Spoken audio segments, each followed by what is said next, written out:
Did you ever carry your homework in a trapper keeper covered with rainbows, dolphins, and bright colors? Did you ever trade stickers that were full of neon-colored cheetahs, magical unicorns, and adorable puppies and kittens? If you remember watching a young Mila Kunis showcase an array of school supplies and telling us you gotta have it, you might be a Xennial and a Lisa Frank fan.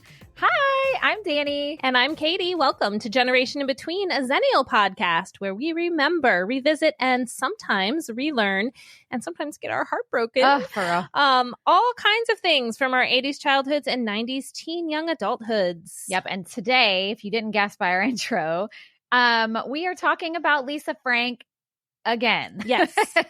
We actually delved into the history of Lisa Frank, the woman and the company, because let's be clear, those are two different things that are very interlaced, obviously. We talked about it way back in our second episode last year on school supplies. Yes. So go check it out if you haven't listened to it yet. But today we're chatting about her again, specifically because of the recent documentary that was released on Amazon Prime called Glitter and Greed. And if you're watching us on YouTube, you can see I am dressed in theme wear. I have a neon leopard onesie that a friend gave to me for my birthday that I've actually surprisingly worn many times. You would think you wouldn't have much use for it, and yet I actually have slept in this too. Okay. I even have a tail, everyone. You'll see video on our socials, but because I was so cold and I came to bed and Troy was like, "Are you serious?" Yes. You're like, I know I don't look serious, but I'm very serious. Being married to me is a party, everybody. But anyway, before we dive into all that, we're going to chat about what we did last weekend, which is Katie's theme wear for today. Yes. She has on a special sweatshirt. So Katie, tell everyone. For the YouTubers, I'm trying to show you, I am wearing a really awesome long sleeve comfy tee or sweatshirt from Podfest. And it says powered by coffee and content. Love. And then which sleeve is it? That this one. sleeve says podcaster on the sleeve. So if It you're says on there, hashtag podcaster. podcaster. I don't think we use that hashtag. Ooh. Guess I need think to do you that. did. Did I? Uh-huh. Oh, all right. Great. Pretty sure. But we'll double check after this because I could be wrong. But yes, we went to Podfest in Orlando. We were there Friday, stayed the night, and then we were there Saturday. Went to all sorts of like back-to-back sessions. Yeah. Met amazing people. Basically just kind of encouraged us to keep going the path we're going, get more video out there. So either you're welcome or I'm sorry, but like more video content is coming your way. Things like just making more shorts of what we record, more reels, that sort of thing, along with continuing to improve our audio and our content and all the things. So, I mean, obviously we're super professional over here. Clearly. But it was a good time. I mean, we went to lots of sessions. Now, Podfest itself actually started Thursday. Right. And went through Sunday, but money wise, we couldn't, and we're, it's only an hour from us. We're pretty local. People were flying in from all over. I mean, there were people from other countries even. But shout out to all the fun people we met. We met some, and I'm trying to remember all their names and now I'm blanking. I kind of don't want to say anything because I think I'll forget one person and then I'll feel really bad. But if we met you at Podfest, hey, and thanks for actually listening to us. We're I have all of y'all's podcasts or upcoming podcasts on my list because some of y'all have not launched yet, and we can't wait to hear it and support you. And if you want to come on our show, give us a Xennial topic that you are an expert on, and you can come on. You can, or if you're It'd just be awesome. a Xennial. Yeah, exactly. So that was really fun. It was. And I'm jealous because they had this cool thing in the like the expo hall where you could buy stuff. And it was like you could pick your certain piece of merch, like a sweatshirt, a t-shirt. They had hats, and then get whatever you want printed on it. And we waited too long. It was like an hour before they closed on the second day. Mm-hmm. And we went in there and I saw the sweatshirt Katie has on because I don't like hoodies. Like I'm weird. I don't like the hood in the back. It's just annoying. And plus when I wear sweatshirts, like when I'm training clients, the hood gets in the way and like floppy. And anyway. Yeah, no, I get it. Thanks. But we saw this cute sweatshirt she's wearing and I was like, oh, I want one. But they were sold out of short people sizes. They didn't even have medium. I know. You would have had to get a large. large. I like to wear my sweatshirts big anyway, but the large was like so long, it was like a dress. It's unisex too. isn't it? Yeah. So it's like a large men's, which for me is big and baggy and kind of fun, but I'm, almost 5'8". So and fine. I'm 5'2". So you can imagine. It wasn't going to work. It was like I was playing dress up in my dad's shirt. Yeah, it was a bummer, but we'll get you one next year. Sad. So I walk in today, I was like, well, I'm jealous. It's fine. It's fine. Everyone's fine. I mean, you are in the neon leopard print onesie. So I do love this onesie. Be jealous. And shout out to I know 100 Sarahs, but my friend Sarah, who lives in Virginia, bought me this for my birthday. Was it last year or year before? Anyway, Sarah, love you. Thank you. I think of you every time I wear it. You are the best. And she wears it a lot. I really do we quickly let's save it for the end. If you stick around to the end, because I want to get into Lisa Frank for the people that don't know us and have tuned in for Lisa Frank. But we do want to talk about something we watched in our hotel room. But we'll wait. Yeah, we'll wait till the end. We'll save that for the end. So if you're done listening to Lisa Frank and don't want to hear that story, you'll be able to click out. All right, so let's do it. Let's go. Why don't you tell everybody the official summary of Glitter and Greed, the Lisa Frank story that you can find on Amazon Prime. Yes. So it's a 4-part documentary event that penetrates the neon-hued world of Lisa Frank, Inc., a brand that defined girlhood for a generation of Americans only to seemingly disappear overnight. Behind the rainbows and psychedelic illustrations, we unravel a nostalgia-soaked, stranger-than-fiction tale that takes us into the hidden world that has been lurking at the heart of the company for decades. Just to be clear, that's Amazon Prime's summary, or the documentarian's summary, or whatever. Yeah. Because there's some gender-coded stuff in there. Yeah. That is probably not quite right, but that is the summary of what we're about to talk about today. Yeah. So let's get into it. So when I first started watching, so there's 4 episodes, right? Okay. So I took notes in my little Care Bear notebook that y'all may have seen in our reels. I'm like, what notebook is this? It says, when things change inside you, things change around you.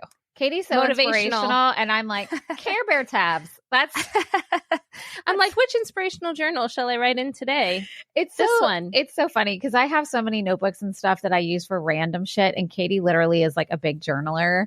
She tries so hard to get me to be one, and I'm already failing. Like the one you gave me, I'm just supposed to write in once a week. Yeah, once a week. Yeah, I'm failing already. That's okay. You can't fail. I actually missed that one last week. I missed the day completely. Anyways, but don't worry because notebooks are being used for things like notes on Lisa Frank docs. So correct. The way we did this, we just took notes. It's not like our nostalgic or problematic where we have like little emojis. Yeah. But so the first episode, they kind of talked about all the stuff we talked about in our episode in our school supply one. Yeah. And we talked about Lisa Frank on that. I went back probably only about 15 minutes of that episode. Really? It's 15 or maybe 20. I like did such a big deep dive into that research. It felt like it was so much longer. It felt long. So like while I was watching that first episode, I was like, I wrote down, we were pioneers. We were already talking about this. Although to be fair, they were probably making this long before our episode aired. But yes. I know. But yes, you're right. Well, so it is 4 parts. So let's just quickly say the first part is really just laying the foundation. Yeah. Literally who the woman is, where she's from, her training, her beginning businesses, how she got the idea. And kind of setting it up. Then it does, that first episode, tie into her later husband, who's not Frank, which is what we've been calling him because we couldn't remember his name. Instead, the very memorable James Green, and kind of starts to scratch the surface on that relationship, including his involvement at Lisa Frank Inc. Right. That was the first episode. So yeah. And then the third one, it was one of her sons, Hunter. And then the fourth one was like, how she kind of like fucked a lot of people over. How a lot of people have, So I had a lot of notes. Yeah, me too. So I don't know. Okay, some of this I'm like, what was I talking about? Yeah. I wrote down in quotation marks, wild cats with patterns, first 5 minutes of doc. Yeah. What was I talking about? I mean, they just did they say that? They referenced it. Yeah, wild cats with patterns. I don't know why I wrote that down. Yeah, they did. They totally did. I guess because I was like, yes, wildcats with That's probably what it was. I'm like trying to go dig back through my head of like, what was the narrative in my head? That's probably what it was. I was probably going, yes. Okay. It was what I really liked about the very beginning of the series. So 2 parts here. before the intro music plays, which I want to talk about Yeah. in a second. But before that, they do kind of just like these snippets of all these different people sort of saying who Lisa Frank is. And it's people who are like, it had like Chrissy Teigen on there who was like, when you think of the 90s, what do you wish you could get back? Or what do you miss the most? And she says, Lisa Frank, meaning the design stuff, not the person. Well, I don't know, but probably not. And then, but then intertwined are people saying not nice things about her. So it's already this very big juxtaposition, and you're feeling the nostalgia for all the images that are in front of you, but then you're seeing people who are like in tears or like I was sued by her or whatever right away. Oh yeah. So I thought they set that up really good. Well, it's like, because Lisa Frank, Katie and I, if you're new here, we rewatch things from the 80s and 90s, and we call that our nostalgic or problematic series. But that's exactly what Lisa Frank is. She is nostalgic and problematic, like her and her company. Oh, definitely. And it's a weird balance, which I think the documentary does well at like showing both sides of things. And it makes you be like, okay, but can I still hold the nostalgia even at the same time as recognizing the problems? It's weird. Yeah, I will say, not that there's a whole lot of her stuff you can buy anymore. It's more like she licenses it out. I will not buy anything Lisa Frank again after watching this. I will not give that company any more money. I will not. And now look at me. I know. It's okay. You can. I'm like, I will not. I don't. To be fair, though, like, this is not Lisa Frank, what I'm wearing. It's not. There's so many copycat. Totally. I'll buy the copycats. I love the aesthetic. Like I mean, freaking look at our backdrop. Again, like, she does not own this aesthetic, which we'll talk about later. Oh, yeah. But, so, I mean, the only thing I bought that was certified Lisa Frank was those nail wraps, remember? Yeah. And they sucked. They were shitty. They weren't good. But anyway, okay. So let's just talk. So I love that. Speaking of that, I love that the whole way the documentarian did the whole aesthetic through with the little cartoony like clips. I love that. That was fun. It was like little stop motion animation, and it was bright colors. Yep. And in some cases it would be like an illustrated person with the person's like photo face stuck on it. It was really cool. I love that. It was very throwbackish, but done modernly, if that makes sense. Yeah. It was, you could tell the technology was modern. Yeah. But I also, the first gal who talks in the documentary wrote that Jezebel article, and that we used that in our research I did, because I did the research for that one, and we put it in the episode. And I was like, when they started talking about the article, I was like, oh yeah, that was her. Hello, I used that. Yeah. But okay, this is just like totally dumb. When they were showing some of the old designs, I was like so excited. I loved the artwork. It was great. Those artists are so talented. So good. Oh my God. I love when they showed some of their original art too. But my favorite that I saw in the first episode was the one they did of Elephant John. That was supposed to be like Elton John. I don't think I was ever aware of that until this documentary, and I was in love with it. I need that in my life. Yeah, Elephant John was amazing. Yeah, I loved that too. And so then the intro music to each one was more... Oh yeah, talk about that. It wasn't stop motion. It was live video, but it had this very dark aesthetic where it had like unicorns and rainbows and stuff. And then by the end of, and this sort of suspenseful music, and by the end of the, I don't know, 30 to 45 second intro music, everything was crashing and breaking. They weren't stickers. It was like 3D objects that were glass, at least in the intro. And I thought that was really well done. Good. It was like good. Really, really good. It was good. But anyway, y'all don't need our film but critique. you should see it. You should see it. We're talking about this bullshit. So again, in the first episode, they do set the stage for like, who is she? So we should talk about that for a minute, right? They talk about do we want to go into all that? Because we already did that in an episode. We did, but if people are just found us for this, I figured just a quick gloss over. Okay, go. Well, and also I think at least how she got started as an artist will inform like what we're talking about later in the documentary. Well, that's why I was like, do we talk about it again, or we just say y'all go check out our other episode? Because I mean, you could. I mean, the bottom line is, and you'll see as we go along, she has a history of, I guess it's allegedly, but kind of stealing other people's ideas. Oh, well, yeah. And it goes way back. True. Because to her college. Yeah, go ahead. Yeah. So she's kind of started, I guess it was when she was in college. Your research for the other episode was better on this part because it was more in depth, and they kind of glossed over it in the documentary. I felt like they mentioned it and kept going, which was kind of odd.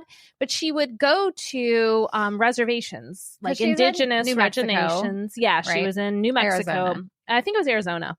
And she would buy indigenous art and then bring it back and either tweak it or just sell it as is and mark it up and resell it. Yeah. So it wasn't even her art. And that's kind of how she started. And then she made jewelry and called it Sticky Fingers. Sticky Fingers, which I did think it was funny. Her friend from college was one of the people.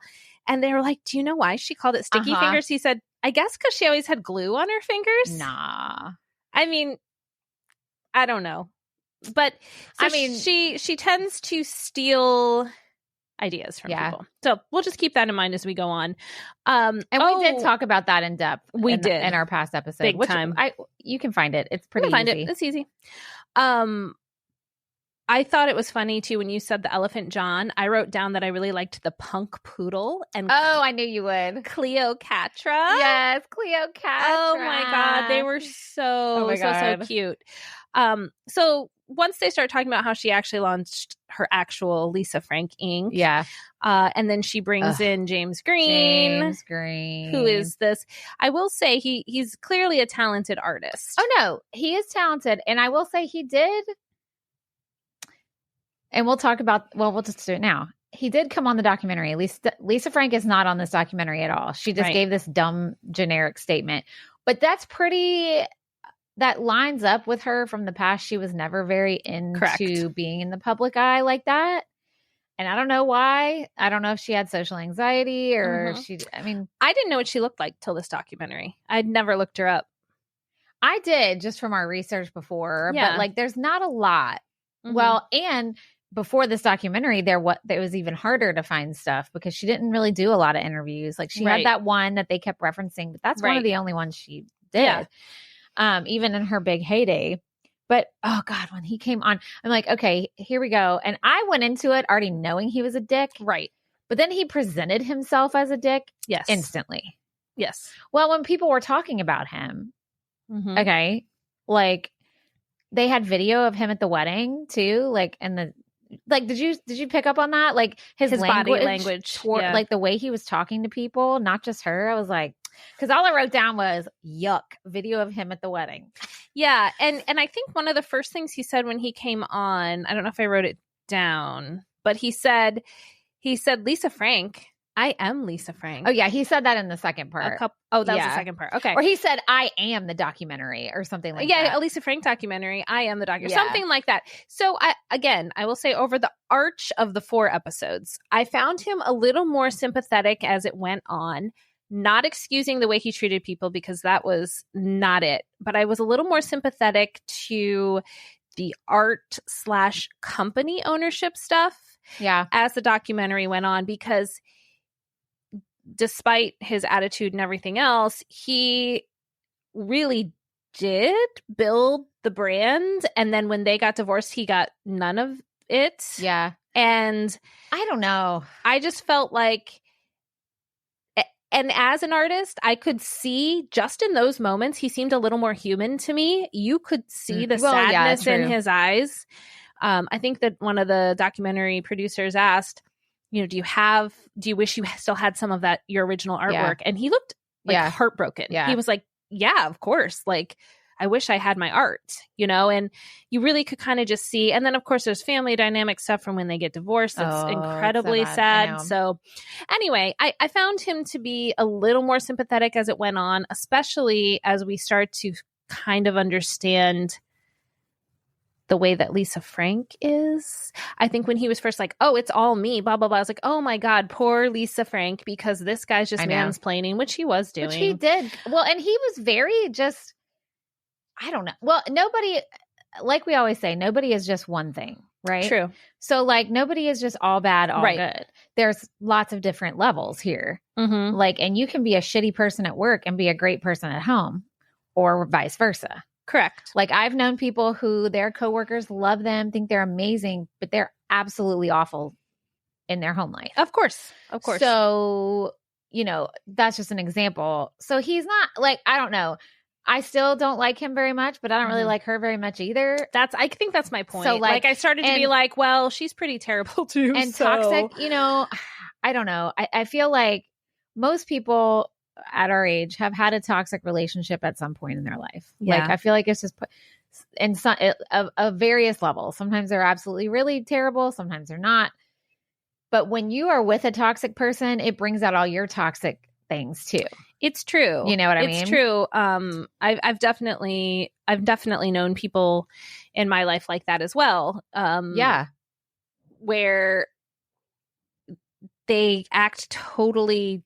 It's almost like it lives in them, but it's dormant. But then with the right other person, it's the catalyst that triggers it. Yeah. I mean, when I was in college, I had a not great relationship for a long time, and he was toxic, but I was toxic with him. Like, oh, yeah. So like, too. I'm not just saying it was all him. I mean, he did some things that were pretty inexcusable, but I did too. Like when we screamed at each other, I mean, it was bad. So like, I feel like negative energy pulls out negative energy. And so like, anyway, but so James Green, but speaking of that, the shit he did to those coworkers, and we talked about this on our episode, that dumb newsletter he had. Frankly speaking, which was patriarchy, company, gross.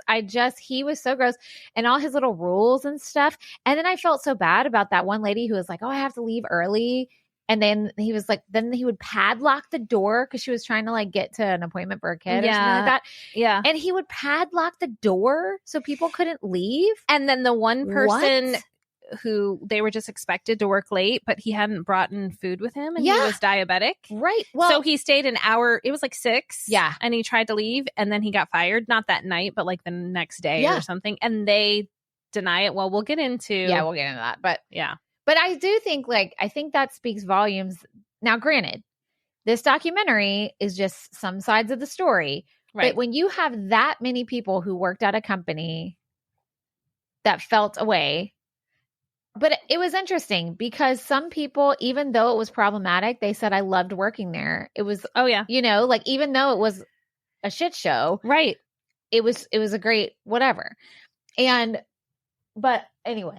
I think there could be two sides to that because as an artist, it was probably very fulfilling. Well, and your art was part of something culturally iconic. Correct. Which will never happen again for them, I'm sure. Right. And so there's that.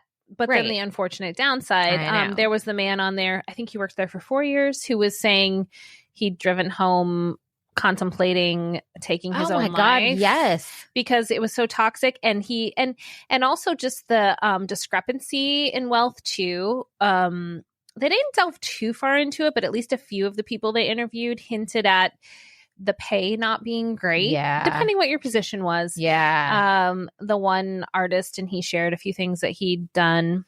And he said that, he was living paycheck to paycheck, and while the company itself was banging, and that's so the shitty part. And that's what I can't stand about capitalism. Right. Is that companies make all this fucking money, but can't pay their employees jack shit. So it's like, you're not getting compensated. Who's getting all the benefits? It's all the bigwigs and top that are already making. Well, and he gave the example that everyone at the company was invited to their wedding. Oh, right. And he's sitting here not sure how he can buy Christmas gifts for his kids. And then all this nonsense. There's fireworks and all this craziness, what did you think about her? And I know I'm blurring episode lines here, but what did you think about her wedding dress look? I don't even remember it. She had one of those wide-brimmed white hats with neon flowers. Oh, yeah. And then the veil had neon flowers in it. I guess it didn't stick out to me. All I wrote down was, oh my God, the baby cradle. Oh, yeah. And that was hand-painted by 2 of their employees. I know. Yeah. It was wicked awesome. It was really cool. It was all sorts of colorful and it was really, really beautiful. Yeah. But also, let me just say, so I don't remember her wedding dress. Mm-hmm. I mean, it was an 80s wedding dress. It was. Her hair was very big underneath it. Yeah. I think I was more focused on him and his nonsense. True. Yeah. But, let's just say this, because this was back in the 80s and 90s, early 90s. A lot of stuff that happened at that company companies could not get away with now. No, not even remotely. Not even close. Thank God. So like I was able to see a little bit of evolution there with like HR stuff. Mm-hmm. Well, it still happens, but I mean, well, and also just like the burden of proof is easier now. Oh, that's true. Meaning everything from being able to record what someone's saying secretly on a cell phone to email trails, text trails. Facts. Whereas a lot of this stuff, of course, as it got further into the 90s and the 2000s, there was more email and things that. But it's just people saying they said this. Right. They did this. Right. And again, the amount of people saying that makes you like, okay, well, there's something there. And then we still have physical copies of Frankly Speaking, the company newsletter that was horrible. So bad. But I think proving this kind of stuff and it's good because I feel like people in power are aware of that too. Right. And they know they have to kind of walk the line because somebody's going to call them out for it and have proof if they don't. Unless you're in a super high office of authority and where you get away with all kinds of bullshit. I'm not saying people Sorry, still it's been a week, but guys. it's harder. It's been a week. It's been a week, whatever. And I'm not going to go down that road because y'all have listened to us long enough. You know where we stand. Yeah. And you know what we're standing up for these days. Yep. Anyway, we're talking about Lisa Frank and her husband's bullshit and her bullshit. So one thing about him that I thought was an interesting idea that he said, and somebody else said it was his idea. So I'm gonna give him credit for it. Where he said the idea where he had the characters having eye contact with the buyer. I never realized that, but I'm like, oh, that's genius. Yeah. It's genius because they do. And that is why you love them, because it's like their little neon eyes are looking at your soul, and they're big. Yeah. Like cute little, like Furbies and their big eyes. Yeah. And like the Funko Pops and all that. And someone else said it was his idea, that phrase, collect them all. Oh. Did you see that? Like when, this was when it was that still. Just always makes me think of Pokemon. Right. Yeah. But they showed on the screen, this was for stickers. Oh, right. Stickers. The stickers. So it was like on the back of the stickers or something. Yes. And then you could write to Lisa Frank or like do mail order stuff. Yeah. And it seems simple, but it's a good call to action. But sometimes the most simple things are the most genius ideas. Totally. Because we try and do too much when sometimes it's just the most simple, basic things that. And it gets through to people. Oh, yeah. Yeah. You don't need like elaborate things. Marketing, so, okay. You have anything else from the first No, one? we can move on. So let's just we're already here talking about his self. I already said my emotions about him, but I thought it was super interesting. Like, as you watch the documentary, then you hear from his son and then they talk about how close they are. But one of the first things Frank said was, I didn't want to be a dad. He did. They were like, and I mean, I get it, but also like, they were like, did you want to have kids? He's like, no. And I mean, I get it, but also, I don't know. Now that you do, said it. Yeah, because I get it. I mean, when I was now that you did, and supposedly you and your son are best friends, which that's something else to talk about. Mm-hmm. But I just I know when I was younger, I didn't think I was going to have kids. Like I just thought I wasn't one of those little girls who was like, I can't wait to be a mom. And then obviously I changed my mind. Yeah. And then we had one kid. I was like, I'm done. I don't want anymore. And I said that and then changed my mind. So I think it's different. But I mean, I would never sit there and be like, but maybe it's editing. I just thought about that. It was out of context. Because if you recorded me right now saying that. Right. But we didn't put anything in that you've just said. Correct. And all we took was you saying, I didn't want to be a mom. Right. No way. Right. So maybe that's it. Then it's like, well, that's rude. She has 2 sons. I hope they don't hear it. Right. So I think the editing on that was a little much. I honestly, and again, this is the humanizing of him that I thought happened over the course of this series. I think he seems like a really good dad. He really does. And I don't know. I don't know though. Even in the pictures. So but they had the pictures of like Lisa with the boys and it all looked very performative and they were like not near each other when she would have them in an embrace. They'd be kind of stepped out from her. I didn't notice. But everything with him, they were like on his lap, sitting right next to him. And he just had this look on his face of just like joy. I don't know, she though. looked kind of like, I don't know. I didn't like how, though, he was like that with the one kid, but not the other. Yeah. And he said, like, well, Hunter, or maybe it was Hunter, the son, who said, like, I was with my dad, Forrest was with her. Mm-hmm. It's almost like he picked one. Well, what I couldn't figure out was it sounded like they were required by law to stay with their mom. This was after the divorce. Which usually happens in court. It does, especially now. I'm sorry. It did. Especially then. Yeah. I mean, now it's not as... Now it's not. Yeah, now it's not. they favor 50-50 in all situations unless you can prove there's a reason not to. Right. But back then, that's how it was. So it sounded like he, being Hunter, the older boy, took the extra step to go live with his dad, whereas like Forrest maybe didn't. Well, and Forrest was younger. He was younger. So he didn't have the same memories of his dad living with them. Also, you have a different childhood than your sibling. Yes. You may share a family and a house, but like, especially like my sister and I talk about that all the time, especially because we have a big age gap. And like my kids too, they have almost 6 years between them. Mm-hmm. They have different parents. Like it's a different environment. Right. So who knows? And Forrest didn't. Katie's texting for those of y'all who can. Sorry, my daughter has to be somewhere, so I need to make sure that. Speaking of parenting, that's why I said that. My husband's out of town for work, which is fine. It's just he never is gone. Right. He's always here.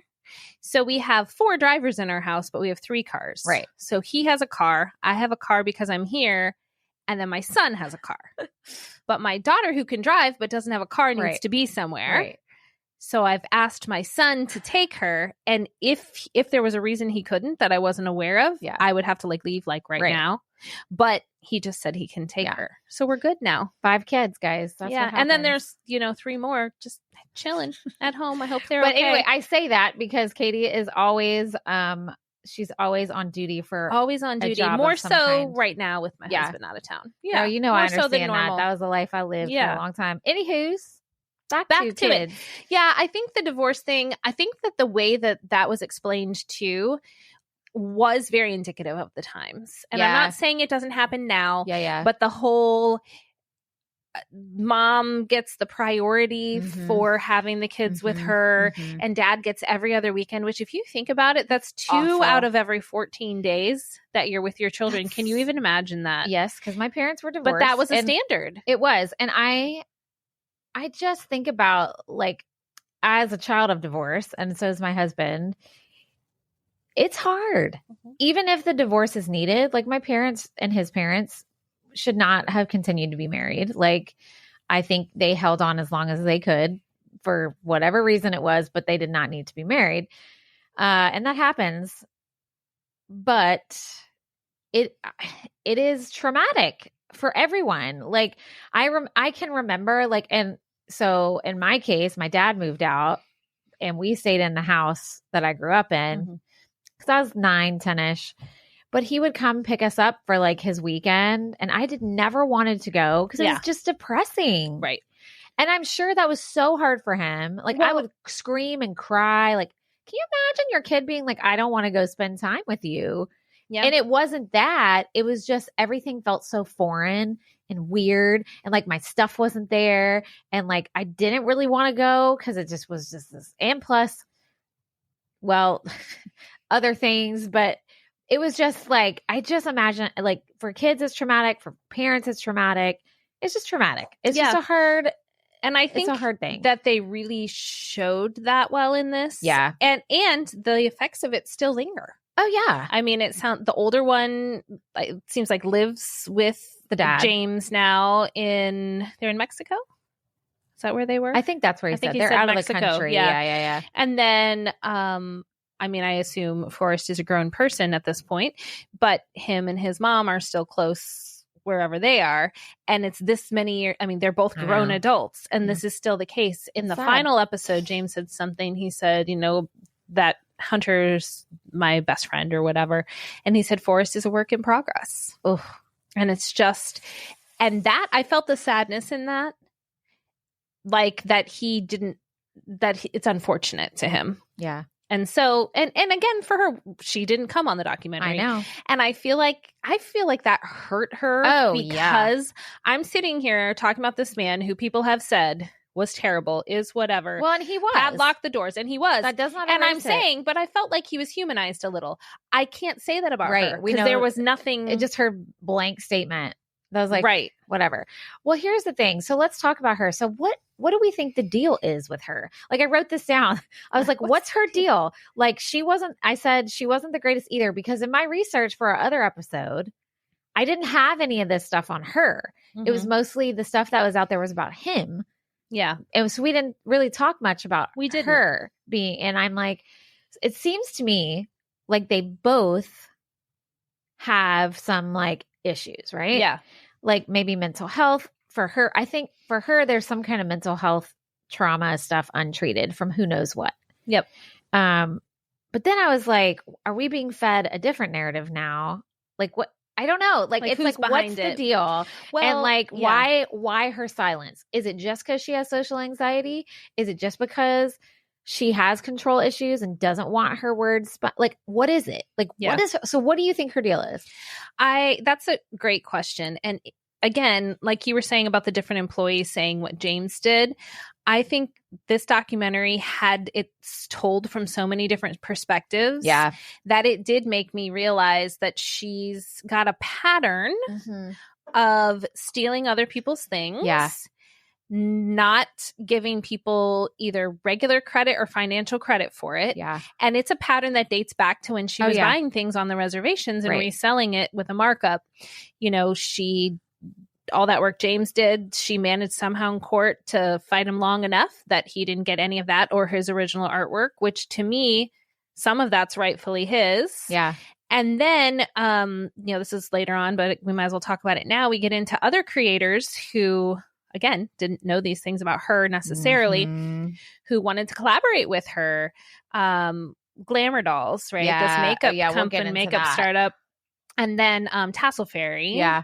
And how she just takes and takes and takes and then turns around and is like, what? Like art is owned by everyone. Like you don't own this idea, or turns it around like she did in her divorce, which I know is common for divorce, to make him look so bad. And then the Glamour Dolls thing, which we'll get into, making it look like they were the issue. Yeah. And then Tassel Fairy basically saying, well, I didn't, how would I know what your ideas are when she has documentation that her ideas were stolen? Right. And it's so many different sources and over such a long period of time. Yeah. That to me, it does add up to she's doing these things. Oh, yeah. I mean, like, but what do you think? Like, I guess what my question was like, what do you think the root of it is? I don't know. Like, what's her deal? You said, is it imposter syndrome? I don't know. Like, I feel like she definitely has control issues. Yeah. Yeah. And she's definitely greedy and self. But I do feel like there's like this other weird, like, she doesn't know how to connect with people authentically. So I don't know what that means. Like, I still feel, for me, I'm always like, it all comes back to untreated mental health things. That's what I always think it probably is. And like, because it just like, I don't know what, because obviously I'm not a mental health professional. But like, he was a mess. Oh, let's talk about like, he's a mess, but I feel like being James. Yeah. Okay. He's a mess. But then when she got back in charge after he was gone, it was still a mess. Correct. So like, He made it a mess, but then she also kept it being a mess, and then it got even worse. It sounded too to me, and I can, oh my gosh, I can relate to this so much, that she might have a disorganization disorder. Oh, yeah. Because particularly when he left the company and it was all on her, which is what she thought she wanted, it sounded like she couldn't organize around what needed to be done. So production really slowed. Which, again, that is also untreated mental health stuff. Totally. Yeah. Like, that's a problem that I have. You know, I get so overwhelmed and it stacks and stacks and stacks, and then like nothing gets done or whatever. And that's something I have to work on. It's something I'm aware of and I deal with and handle and treat and all the things. But maybe she has something like that, and then it affects her relationships too. Right.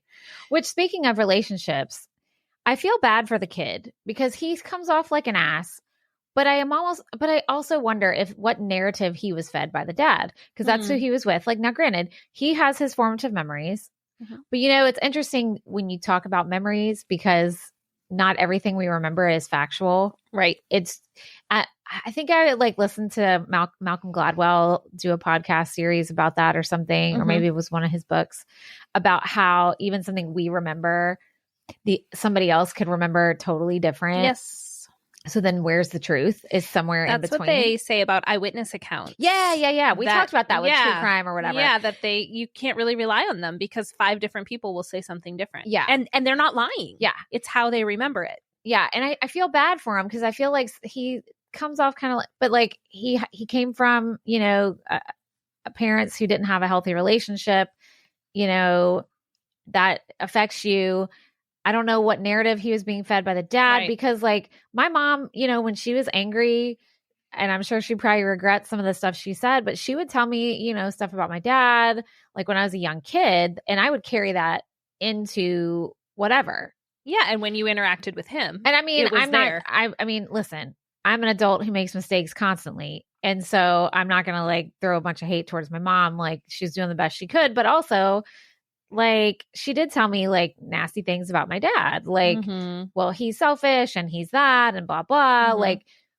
Really, you should keep that to yourself. And I think there's a lot more awareness around that too. And I'm not just saying, I know it still happens, because I've seen it in action just in families we know. Right. But I do think overall, the narrative that you really need to keep the adult stuff to the adults and the kids stuff to the kids, and that really what's best for your kids, unless a parent is actually unsafe. Correct. Is for them to think highly of both parents. That is better for them. Correct. And their mental health. And now granted, like you're saying, obviously if there's an unsafe situation, that is something that's totally different. If your dad comes to pick you up from school, don't get in the car with him. He is unsafe and probably drunk and doing drugs. Or whatever. Yeah. If that's the case. Right. But not also otherwise. I think too, I also think you should be honest with kids. I think they deserve truth. That's true. But also truth they can handle. Right. And understand. Well, and I think it comes back to intent. Is your intention to give your child the truth, because you would like them to process it, or is your intention spite or anger or hate? Because then it's not coming from the right place. And that's hard. I mean, trust me. It's hard to deal with those emotions, and especially a divorce that maybe you don't want, or maybe you want it, but the conditions surrounding it aren't great. Yeah. I think that it's hard. We're human. It is. But yeah, I was also thinking too with Hunter, the older of the two, who is close with the dad, but really annoyed with his mom at the moment, who his mom has sued him. I just think that's kind of funny. Wild. So he had to take down some of his videos because she's threatened a lawsuit. Well, she likes to sue people. Oh God, please don't come after us. We have nothing. We have no. I mean, they can sue us. Then we'll get you'll be sad because we ain't got nothing. They'll get nothing. Nothing. I got the vibe that he resents his mom for his dad leaving. Yeah. And that he's never dealt with that. Yeah. And it might be as simple as that. Yeah. And what do you feel? Okay. My ears always perk up when I hear. I'm sorry. I'm looking at the ears on your outfit. My ears which are perked. And just when you said that, I was like, yeah, my ears they really do. When parents or kids say my dad or my mom is my best friend. Mm-hmm. I don't know how you feel about that. I just feel and he's an adult now, but still your parent should be your parent and love you, and you can have a friendship, but your best friend should probably not be your parent. Mm-hmm. I just think that blurs lines when you're younger. Now, he's an adult. I think when you're an adult, it's okay. I don't know. I really do. I mean, and maybe that's just my own trauma speaking, everyone. I think when you become peers, and you're never full peers because you're not of the same generation, it's different. I've spoken before about how my mom has early onset Alzheimer's, and we were very parent and child growing up, very much, even in college, and really weren't close. She was fine. I was a good kid. No issues, but we were not close ever. Mm-hmm. And there's some things in her past that I've learned about as an adult, and things that kind of have made me feel better about our relationship. Because I'm she has for whatever reasons. Right. And when I became a mom, our whole relationship did shift, and it changed from sometimes I talk to my mom, but like I just do my own thing and she does her own thing, to like how you feel about a best friend. I want to tell her all the things. I want to send her all the pictures, not just of my kid, but like of what I'm doing. And she would, when I lived in Chicago with my baby, she would come over and she would spend the night. And I would say we were getting to, I mean, best friend, I don't know if best friend is right or if it would just be I'm really close with my parent as a friend, but it did feel more like a friendship.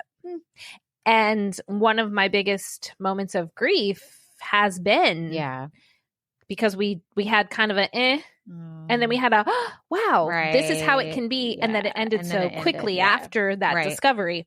And so to me, I think it's possible, and it doesn't bother me, especially in that adult setting. I don't know. I guess because for me, maybe because I'm not super close with my mom, like I love my mom, like but I would never say we had like a peer, and like I don't think. I'm just laughing because I'm remembering something my son said, my oldest son said to my husband like 2 days ago. Oh God. Because he said he didn't like to talk to us about stuff because it always is like this big drawn out process. And he said, y'all are never just chill. But like I'm as a parent of a teenager. Well, no, you're not. You're no, not chill. I like it. It's just a hard balance when your kid's 18 and still living at home. Yeah. But like that's a tricky spot. You're still a kid though.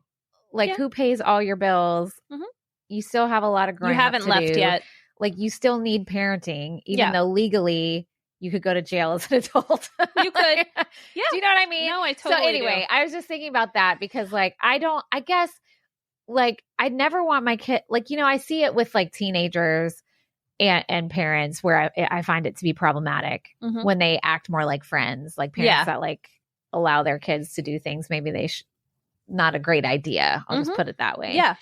I guess I'd rather I don't know.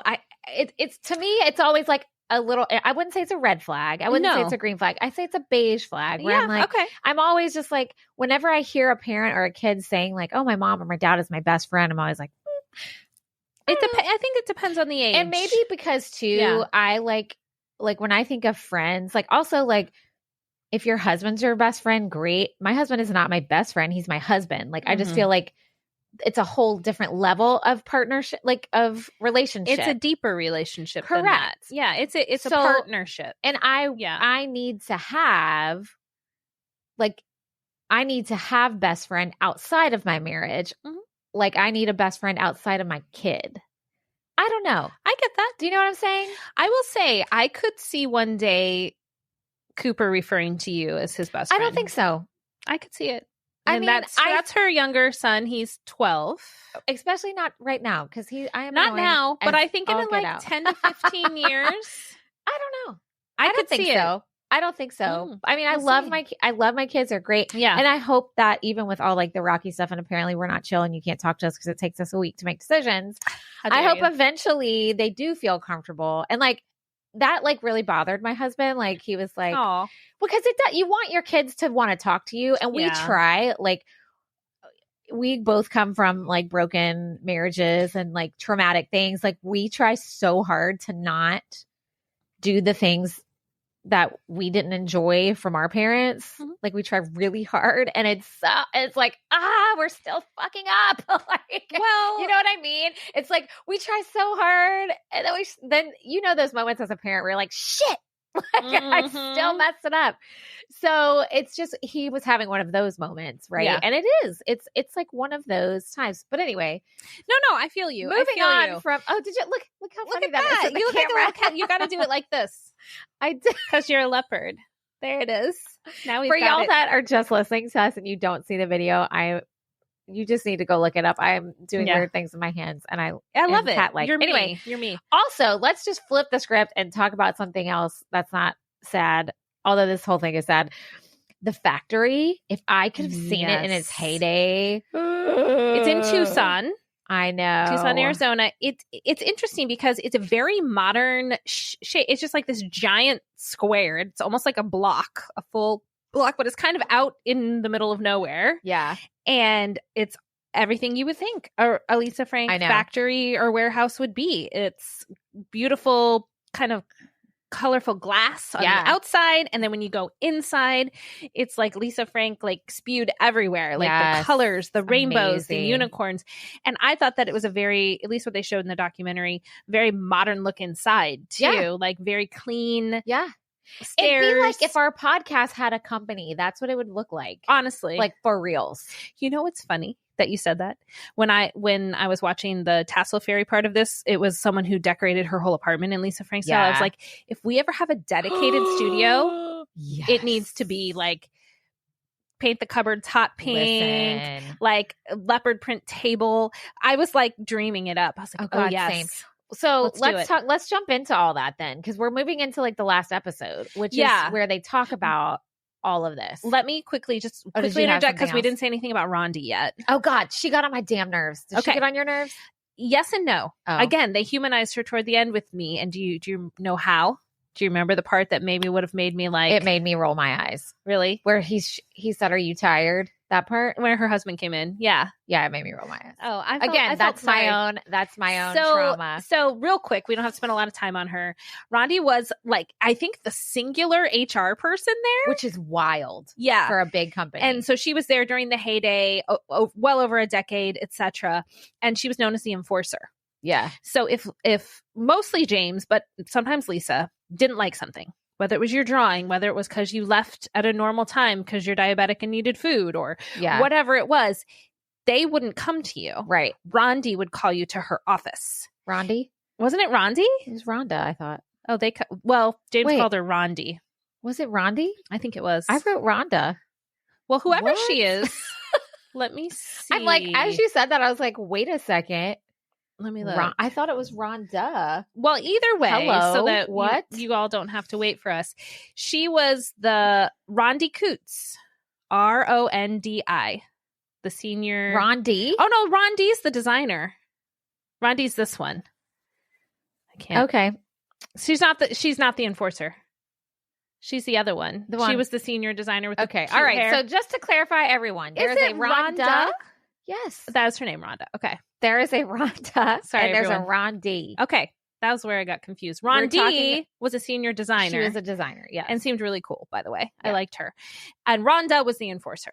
Sorry, Rondi. All right, we're not the enforcer. Now. Anyways. But either way, she's the HR person. And so she fired a lot of people. So in the documentary, she looks so much bigger of an age gap from her pictures than everybody else. Yeah. But she did say that toward the end of her time there, she was having seizures and having stress-related health problems.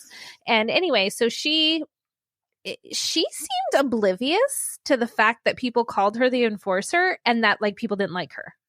Did you get that read from her? No. She's like, they would say things like, I don't know if she was oblivious. Like they asked her, but I think she was like, I went and did my job. I think she just chose not to feed into that. Yeah. Okay. So there was a part where, so the other part of it is there were rumors that her and James were having an affair, which they both deny. It's never been proven. I also am like, I hate that that's always we always have to pull that into it. Like you always got to assume there's an affair happening. If there's a, like, do you think there was? No, I don't either. Think so I honestly don't. I mean, he was sleazy and yuck, but I don't think there was. I don't think there was either. Because I feel like that's always the fallback. Mm-hmm. Like that's even come up in our Dawson's Creek stuff. Like you always assume because this and that. Like, can we just not? Maybe it doesn't have to be sexual. Like maybe they just had this work relationship, and she was like his right hand man to fire people and do all the bullshit. Yeah, and he probably appreciated her and was nice to her. Yeah, and not nice to other people. Right? Which happens. Sure, with people in power, right? Of course, and she's doing his dirty work. Correct. That's what I mean. Yeah. So. But there was a part in the documentary, and then we'll move on to the fourth episode. The other stuff, where they asked Rhonda about the affair. They're like, oh, there's these rumors. You guys had this. And she kind of teared up. She got upset. Yeah. She said, no, like there was never an affair, 100%. So then you see her husband, who also looks older. They both looked at least in their 70s, walks in kind of slowly and is like, are you okay? Are you getting tired? She kind of grabs She his goes, I'm hand. always tired. Yeah. That got on my nerves. And here's why. That's my own trauma speaking, everyone. Yes. Because I just felt like that was so like dramatic, like just playing into like, oh, poor me. And I feel because I have people in my life who do that and they're like, well, the husband's like, are you okay? Are you getting like, you can't handle the interview, like whatever he came in there for. Cause he heard her getting, are you okay? Are you tired? She's like, oh, I'm always tired. It's yeah. like, oh my God. Okay. Like, Yeah. I don't know. I know what you mean. I'm sorry. Like, that's another. Granted, I don't know her chronic health issues. She only spoke about the anxiety related stuff when she left the company. Mm-hmm. I don't know if she's battling some stuff. That's my own trauma speaking, but I just rolled my eyes and I was like, right. okay. Like maybe the husband knows more than obviously we saw. Maybe there is something that would have been, maybe they'd been interviewing her for 3 hours at that point. I mean, who knows? But we don't see all that. But I get what you mean. For me, I was just like, really? Okay. Like, well, and she had gotten, it was right when she got really worked up. She mentioned how she'd been married for 50 years or something. Well, also too, like I was already irritated with her. So like, I'm already annoyed. And then that happened. I was like, yeah.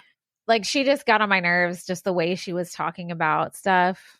Yeah. She bothered me. I don't know. I get it. I get it. She bothered me. All right. Moving on from the enforcer. All right. So the last episode was about creators, small independent creators who we love and oh my are. God. Okay. But yes, what was interesting was the beginning of that episode,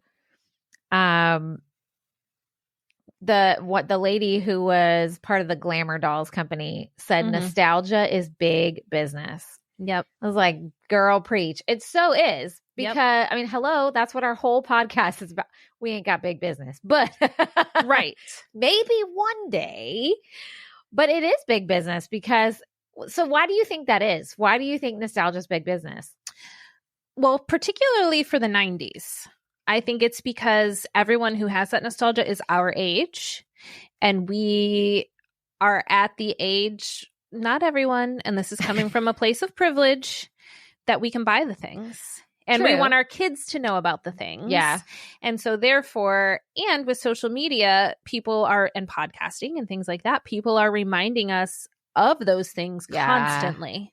I think nostalgia is big business because no matter what decade it is, it reminds you of something, right?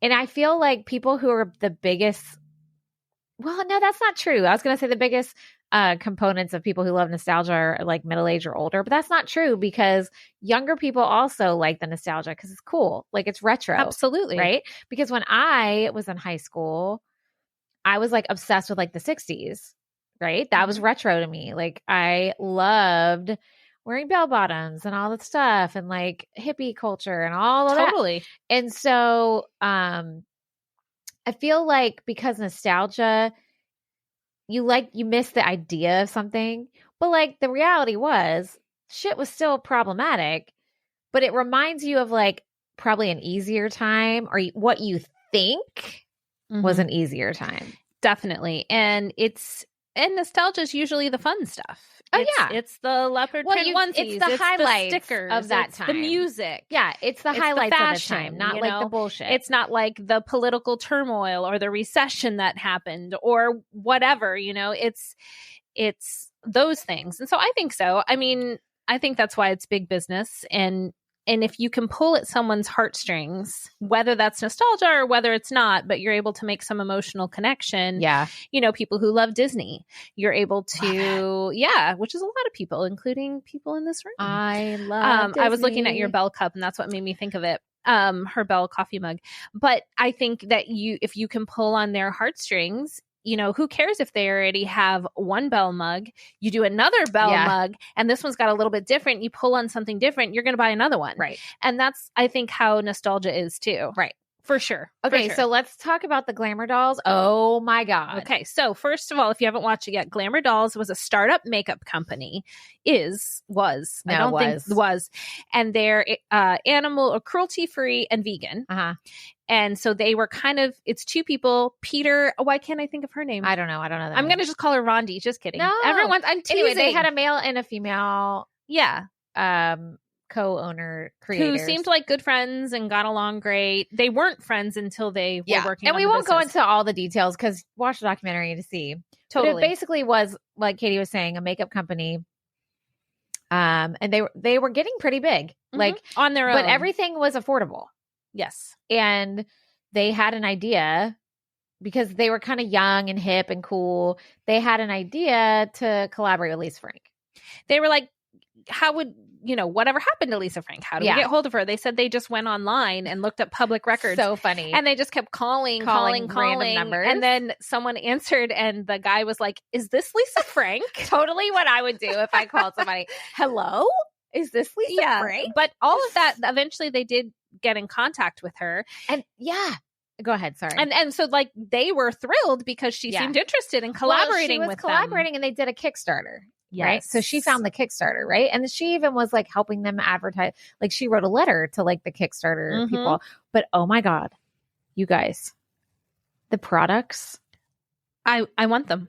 If this would have happened, it would have fucking blown up because they made so much money with that Kickstarter campaign showing the prototypes for these makeup. Basically, it was all these makeup products that they were going to make that were Lisa Frank themed, and they were bangers. They were so cute. So cute. And I was like, how did I miss this?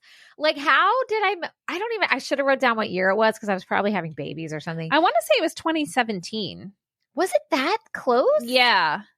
I think so, because they were getting into like the people wanted it delivered in 2018 is when it was supposed to be delivered. Okay. And then that's when like all the trouble started. So essentially they do a Kickstarter, which so they raise all this money. And what happened was, if you've never used Kickstarter, if you donate money to something new, a new idea, then usually you get something in exchange. So if it's an author, for example, you would get a signed copy of the book when it's done. Stuff like that. Yeah. So they had all these different tiers. If you pay $20, you'll get this like lip gloss. If you pay $40, I'm totally paraphrasing, you get this makeup bag or whatever. So they raised, what is it, like $500,000? Was it $500,000? I don't know. It was a lot. Enough to start manufacturing. Well, and again, this is the makeup side's story because Lisa Frank didn't come on and tell hers, but they did have a lot of documentation they showed. And there's court records with this documentation too.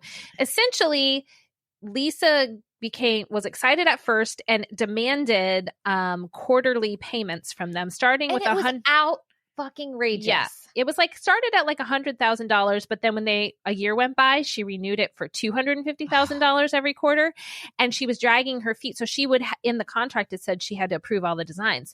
So she kept sending the stuff back, so they could never go to manufacturing because she would want that, again, according to Glamour Dolls. Right. To the point, and then like the girl who was designing like really cute stuff, she eventually told the guy, I don't want her on communication anymore. I don't want to deal with her, etc. To the point. So they just keep paying her every quarter, but nothing's getting manufactured. Right. And this goes on. Over a year because they renewed. It was about a year and a half because they said they made the $250,000 payment when it went up at the beginning of whatever year it was. I want to say it's like 2018 or 19. And then they got an email from her staff or lawyers or whatever for the second quarter that said she would not communicate with them anymore till they made that payment. Yeah. They made the payment and she ended the contract. Fucking crazy. So it's over almost $1 million that they gave her for nothing. Like nothing was ever made. Nothing happened. And something I thought was interesting that they were talking about, she was like, your fans are literally begging for you to do this. Mm-hmm. Like, I think Lisa Frank is tone deaf when it comes to that. Like, she's not worried about the people who love her company and the work. She's not, I honestly don't think she cares or is listening because if she was, and I don't think she's a very good businesswoman, obviously. She's greedy. She's not. And that could come back to that disorganized, whatever, that the ideas are there, but tying it to the business component, she just can't get there. Yeah. Because I think like, if you are smart, you listen to what your consumers want. And she would have made bank. Mm-hmm. But I think she was pissed because she didn't want somebody. Like, I think this is me. This is Danny's opinion, everyone. Like, don't sue me. Don't cover me. So I think she probably saw like their ideas and thought it was great, but then realized how much money they were going to make as well as her. And she didn't like it. That's what I think. Or the control issue, like you said, which is similar to what you're saying. Yeah. I mean, I think that's what it comes down. In fact, I wrote that down. Like, Lisa Frank seemed not to work well with anyone. Control issues. Like, 100%. and holy shit, those poor Glamour Dolls people. She ruined their business, ruined their life. And then of course, nothing was ever manufactured. Right. So all the fans come for them. And then Lisa Frank Inc. sued them, took it one step further and released a statement basically saying that it was all Glamour Dolls' fault, that they didn't live up to any of the things that they were supposed to do. So of course everyone, because Lisa Frank believes her, right, or her company, the company, yeah. And so they've been suing each other back and forth. I think it's still going, but I hope that they get something out of it, because I know, and their company went bankrupt, right, which sucks, and they personally have had financial problems. Oh yeah, personally, like he was saying, he had to move in with a friend for a while. Well, and you can tell they're very talented designers, business people, whatever. Well, their ideas were amazing. And I mean, so good. As a business owner, and I mean, I technically am one too, but not in the same way Katie is. But like, you put so much of your own money, you have to get money in return eventually, you hope. Correct. And so for them, can you imagine seeing all this money come in from Kickstarter, people being so excited about your ideas, and then it's all gone? Yeah. It's like not only gone, but now you are in big time red. And all of it just went to Lisa Frank for nothing. For real. And nothing was ever made. They already had some court cases dismissed. They even have had documentation. It just goes to show you what wins in this company. I mean, in this country. Money and power and greed, always. And the people with the big lawyers. People and the power. Lawyer budget. Just take over. So that was one group of creators. Yeah. And then the one at the end just killed me. So they go by Amina, and then their handle's like Tassel Fairy or something like that because of their hair, which was so fun. No, it was because of what they create tassels as art. Oh, okay. I thought they mentioned their hair at one point. Anyways, either way, it's she has a whole. I keep saying she. I apologize. I was like rewinding in my head because Amina did say at the end of her time on the documentary that they preferred to go by. And that was toward the end. Yeah. So I'm sorry. So I in my notes, I kept writing she when I was technically wrong. So I apologize, everyone. We're fixing that right now. So yeah, Amina was saying that that's where crap, I'm doing it again because I wrote it. Look, because you're reading your notes. Yeah. You're reading your notes. Don't look. That's where she got the, guys, this is just proof that we have no professional editing. The Tassel Fairy came about because of the art that Amina does. Yes. So Amina has this very bright, fun, cool pattern aesthetic. And I wouldn't even say it's Lisa Frank aesthetic. It is bright. Well, and there were rainbows and stuff, but it was definitely their own. Right. Style. And like they said, like Lisa Frank don't own rainbows. No. Or unicorns or bright colors. No, not at all. Or whatever. And Amina named their apartment Cloudland. Hello. I love that. I wrote, if I lived by myself, that is what I would want my living space to look like. Seriously. Like, it was so awesome. So it was an apartment. I didn't catch what city they lived in. I didn't either. But it was somewhere relatively urban. Yeah. And so not a huge apartment, but every inch, every space was a different design. And Amina hand painted everything and then would go live, not live, but would record and show different parts, and people loved it. And so other people were saying things like, oh, I love it, Lisa Frank vibe, things like that. And then Lisa Frank started commenting. Yeah. Well, the official handle. Who knows who it was? We love it. Which probably may have been her. Who knows? It could have been. It could have been. And so Amina, of course, was very flattered by this. Yeah. Like the rest of us, not really knowing much about it. And then all of a sudden, Lisa Frank kind of stopped commenting, which, whatever. People don't always comment on everything. And then Hotels.com announced a partnership with Lisa Frank Inc. Also, how did I miss that? I know, I missed it too. It too.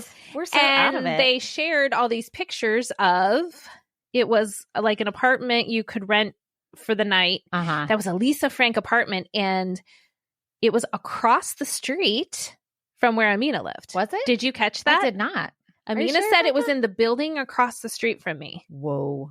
Isn't that nuts? And it looked so much like her apartment. And so Amina posted some side-by-sides. Things like the kitchen cabinets and stuff like that. And of course, they weren't exactly the same. But you could definitely tell it was... Yeah. And so people are freaking out. This is the coolest thing. And we're going to stay there for $200 a night or whatever it was. I mean, it was affordable, whatever, like relatively. Yeah. But so of course, like Amina went on and was doing lives and talking about it and mentioned that there were some people that were like, well, you stole from Lisa Frank, and you know how you're always going to get on the internet.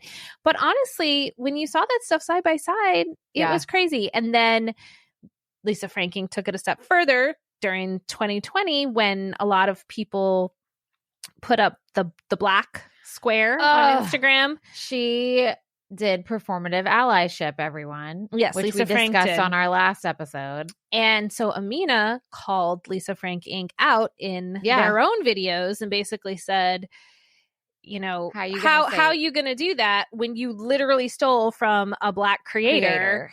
And so then, of course, Lisa Frank comes out with this like ridiculous, vague statement. Oh, it's unfortunate. This opportunistic individual is da-da-da-da-da. And it's like, no, you're the opportunist individual. Correct. You are sitting there saying you stand for Black Lives Matter and for passing the mic and honoring voices who are unheard. Yet you're just stealing from them and not even. And then not only are you stealing from them, you're insulting them and lying about it as well. I literally was I was already irritated, but then when I saw that, it made me so, because I remember in 2020, all these companies, and I like jumping on the bandwagon here I'm not saying it's bad or wrong, but I would question all of them, and I'd be like, let's see where you are. Like, here we are, 2025. Let's see if you're still saying these things. Because guess what? A lot of companies are not. Well, I just saw this morning, Target had that DEI initiative for products. Without getting too in the weeds on it, but like a deliberate approach intention. And they've ended it. And I saw a creator who wrote about that because her stuff has been in Target. And I think they're like, not only discontinuing it, but like not buying from some of those people when anymore. You have somebody in power in our country getting rid of diversity and inclusion, everything, then I guess you do too. And it's gross. There are some big companies that are pushing back against it. I saw Costco was one. But, good. Yeah. But anyway, we said we were. But that was kind of the nail in the coffin for me. Yeah, for real. That I was kind of like, okay. Gross. Indigenous art. Yeah, gross. Cultural appropriation and making money off someone else's art. Correct.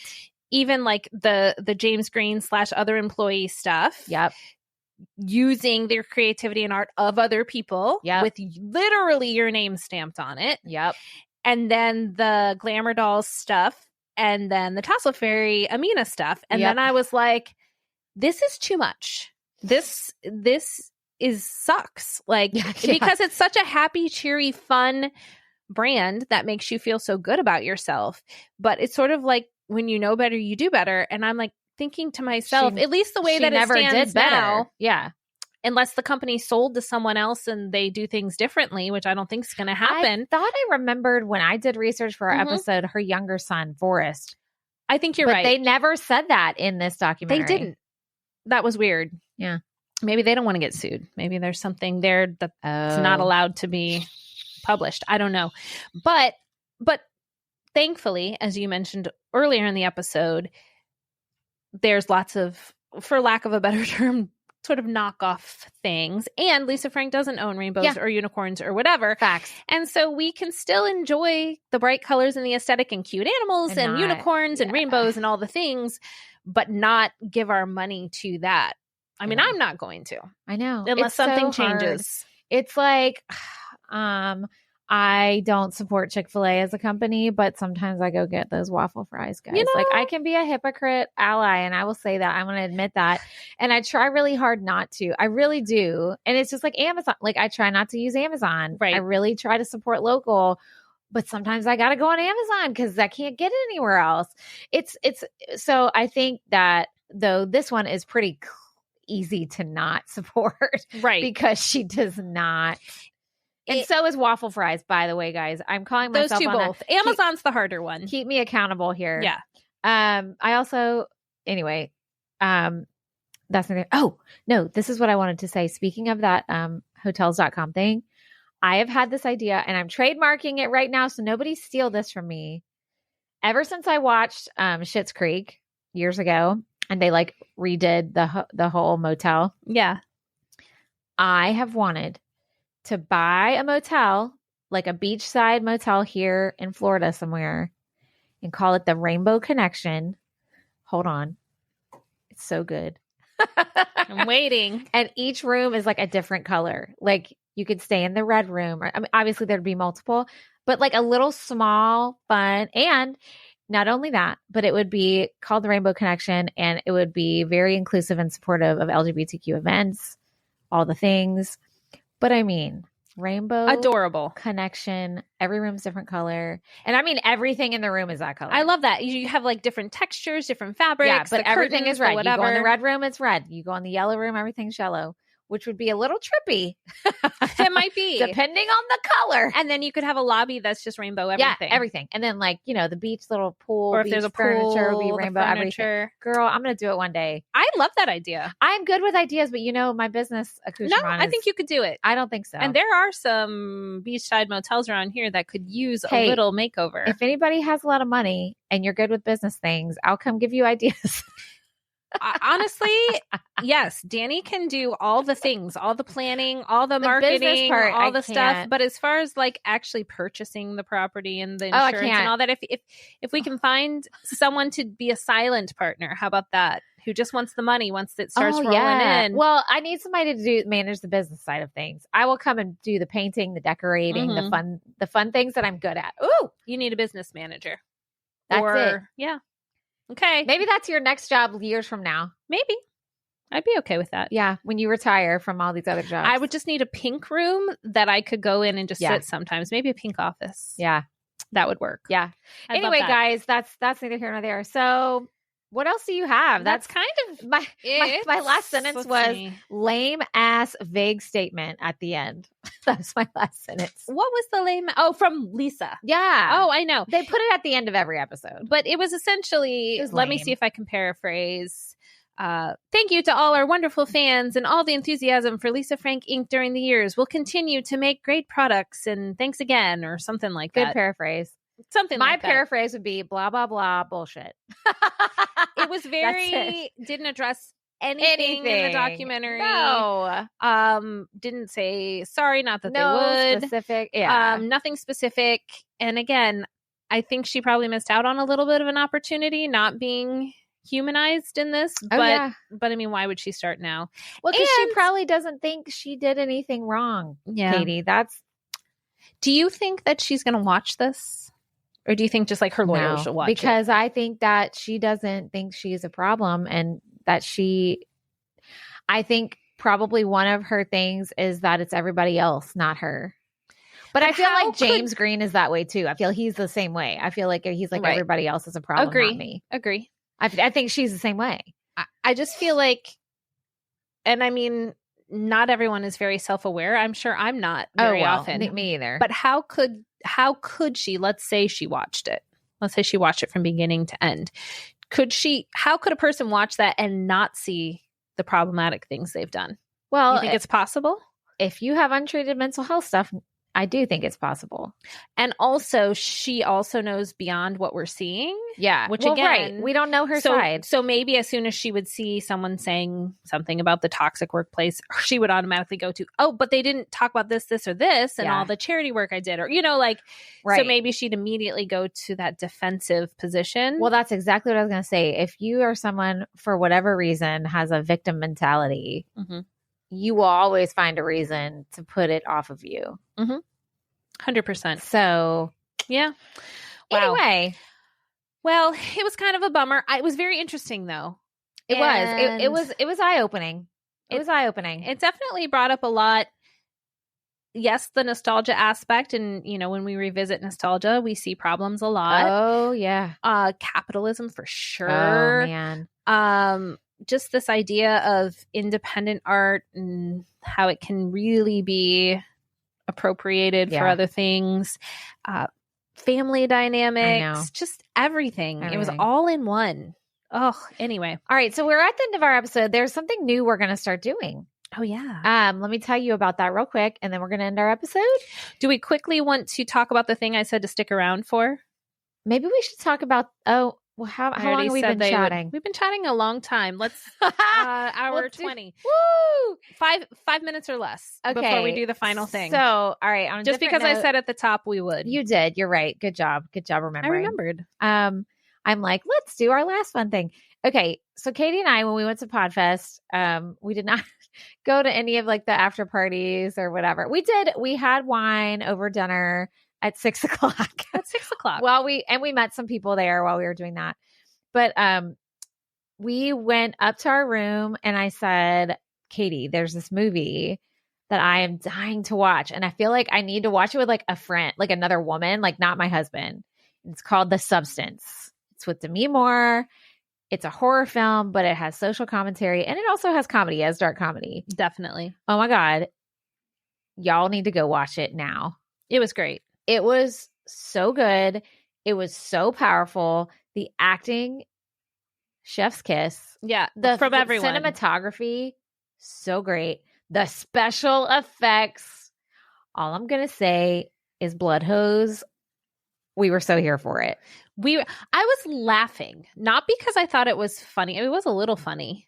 The people getting sprayed in blood. Don't say. Okay, well, it was a little funny, but it was more just like I'd never seen anything like that before, and I didn't know how to act as a viewer. I think that's what they wanted. Yeah. Like it was such genius filmmaking on so many levels, and I absolutely adore that it's getting recognized because horror films hardly ever get recognized for award stuff. Yeah, and it's fascinating and wonderful. And guys, we'll have more to say about it at we will. later And date. Demi Moore already won the Golden Globe for Best Actress and was just nominated for Best Actress for an Oscar. So we'll see what happens. Was the director nominated? I believe really so. hope so. Yeah, I believe so. But it was just so good. Y'all need to go watch it. Go watch it. And we had fun watching it. We did. And it was funny though, the way we had to watch it because we thought we'd be able to just rent it on the hotel TV, which we couldn't.